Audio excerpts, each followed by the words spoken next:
J'ai fini mes cartes, je suis très contente. J'en ai fait 6 en un après-midi. Aujourd'hui, on va broder des cartes postales. J'adore broder des cartes postales. C'est très chouette de pouvoir envoyer quelque chose qui est personnalisé par la poste sans que ça nous coûte une blinde. Et en fait, de montrer aux gens qu'on a pensé à eux et qu'on a œuvré pour quelque chose de chouette. Comme les fêtes arrivent, on va faire quelque chose qui est un peu dans le thème de Noël. Donc on va faire des flocons de neige que j'ai dessinés. Pour faire les cartes postales, j'ai prévu du papier de couleur, qui est vraiment juste du papier canson que j'ai découpé et que je vais plier pour en faire des cartes postales. Puis j'ai aussi prévu ces cartes-là, qui sont des cartes postales toutes faites qu'on peut acheter vierges en commerce et sur lesquelles je vais venir broder. J'adore ces cartes-là. J'ai délibérément pas complètement choisi les couleurs de Noël parce que c'est vrai que le côté vert et rouge ne me plaît pas vraiment et donc du coup je me suis plus focalisée sur des couleurs un peu folk, mais bien évidemment vous pouvez faire ce que vous voulez avec les templates. Si vous voulez faire des flocons de neige sur des cartes vertes, allez-y, faites-vous plaisir. Très souvent dans mes projets, j'utilise du fil perlé S. Ici aussi, c'est le cas. J'aime bien travailler avec ce fil-là parce qu'il est très beau et il est très facile et accessible pour les débutants. Pour ce projet, on va juste utiliser 2 points. On va utiliser le point arrière, puis le point nœud. Alors le point nœud, je sais que pour les débutants, il est un peu effrayant, mais c'est un point décoratif extrêmement intéressant à maîtriser que vous allez pouvoir utiliser dans vos différents ouvrages et tout de suite leur donner un côté un peu plus professionnel. Si vous regardez bien ce tuto, j'aime croire que d'ici la fin du tutoriel, vous allez être spécialiste du point nœud. Pour démarrer, vous allez prendre votre carte postale ou la feuille canson qui va devenir votre carte postale et vous allez la placer sur un morceau de feutrine. Si vous n'avez pas de feutrine, un morceau de carton bien épais peut faire l'affaire. On va venir scotcher les dessins que vous avez imprimés au-dessus de la carte postale en plaçant le design là où vous voulez le broder. Ensuite, sur tous les points qui sont indiqués, vous allez simplement faire un petit trou. On va répéter ce processus pour toutes les cartes postales que vous avez envie de créer.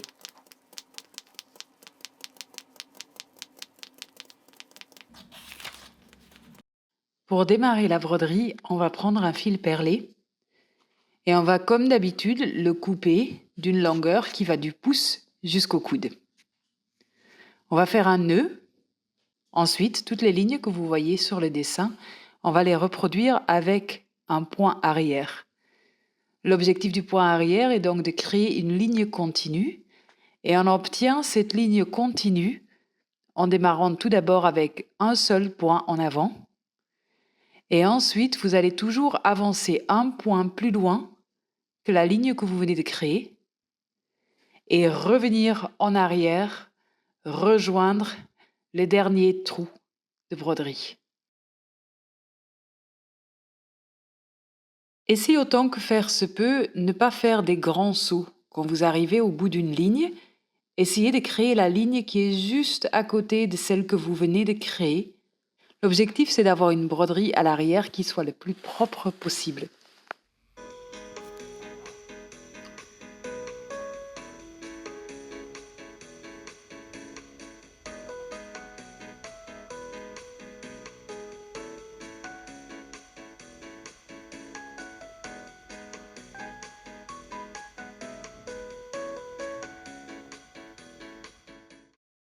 Pour fixer votre fil à l'arrière, vous allez faire un petit tissage le plus serré possible.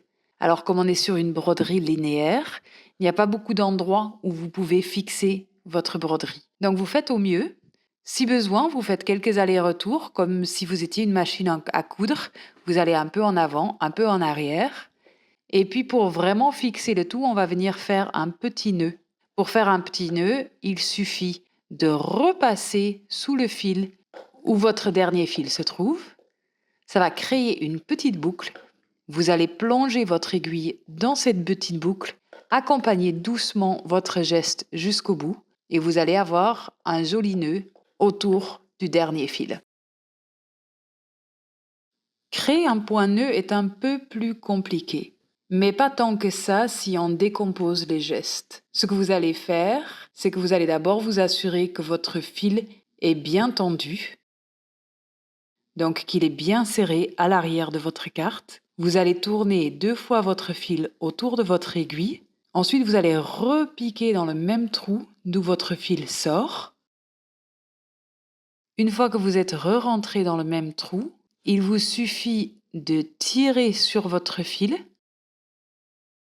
pour vous assurer que les 2 petites boucles que vous avez créées autour de votre aiguille soient bien serrées autour de votre aiguille et soient bien placées contre le papier. Et ensuite, vous allez tirer doucement votre fil à travers votre carte. Et ça va créer un joli nœud bien serré sur votre carte.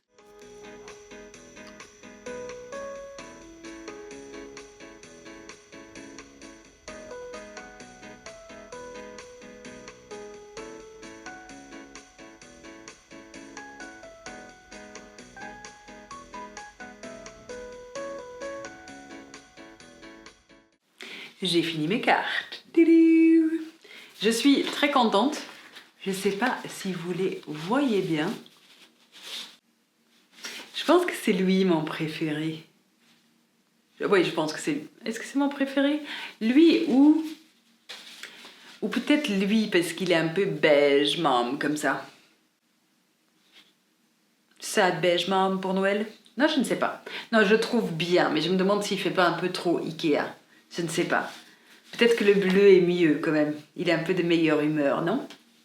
Vous allez voir qu'il y a différentes tailles de flocons de neige. Ça, c'est juste des settings d'impression sur mon imprimante où j'ai fait un test de juste l'imprimer à 100% et puis de le pousser un tout petit peu pour avoir quelque chose d'un tout petit peu plus grand.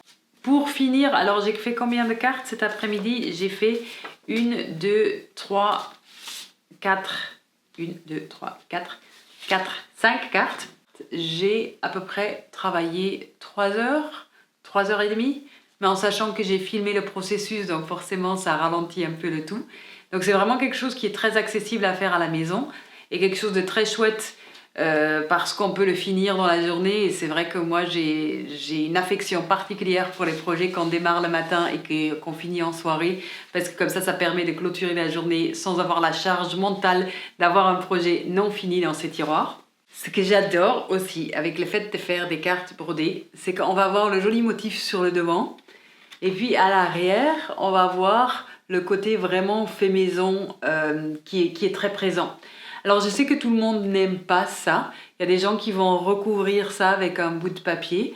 Personnellement, je trouve que c'est dommage parce que l'arrière, ça donne vraiment une indication sur la manière dont on l'a fabriqué. Et puis le contraste entre le devant et l'arrière, moi je trouve que c'est quand même quelque chose de très très chouette. Donc faites ce que vous voulez, mais j'aurais tendance à conseiller de garder l'arrière parce que je trouve que ça met vraiment en avant le côté que vous avez fait cette carte-là de vos petites mains. Et c'est toujours très chouette quand quelqu'un vous envoie quelque chose qu'il a fait lui-même.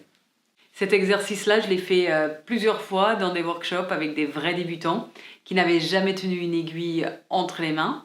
Forcément, ça leur prend un tout petit peu plus de temps pour faire ce projet-là. Et donc, ils vont peut-être mettre 1 heure ou 2 à faire une carte postale. Mais je suis impressionnée qu'à chaque fois, ça fonctionne par contre.